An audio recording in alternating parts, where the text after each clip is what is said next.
Hello. I just wanted to pop on here and talk about some spiritual warfare and how to combat it. Today I was reading Ephesians 6, starting in verse 12, going through verse 18.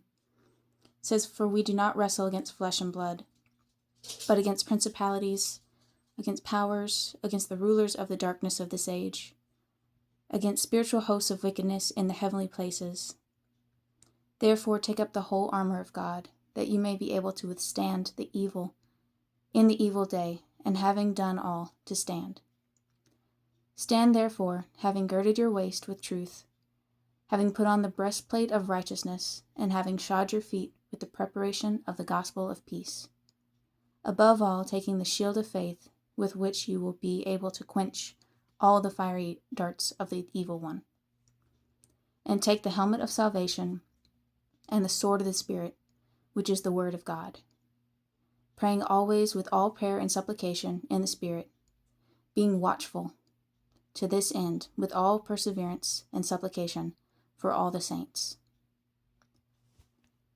So we're seeing that our enemy is not physical. It's flesh. It's not flesh and blood. Instead, it's spiritual, and we fight spiritually. And then if you look back at Ephesians 5, verse 3 and 4, it says, "But fornication and all uncleanness or covetousness, let it not even be named among you, as is fitting for saints. Neither filthiness, nor foolish talking, nor coarse jesting, which are not fitting, but rather giving of thanks." So I was reading this, and then I realized there's a connection between giving of thanks and also the helmet of salvation.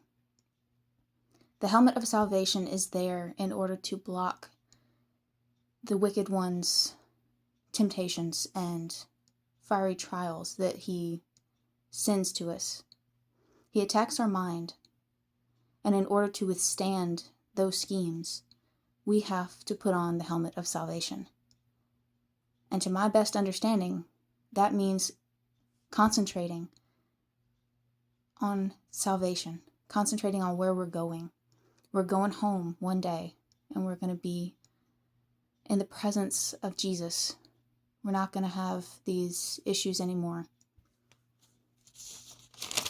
But Ephesians 5, it tells us the key of not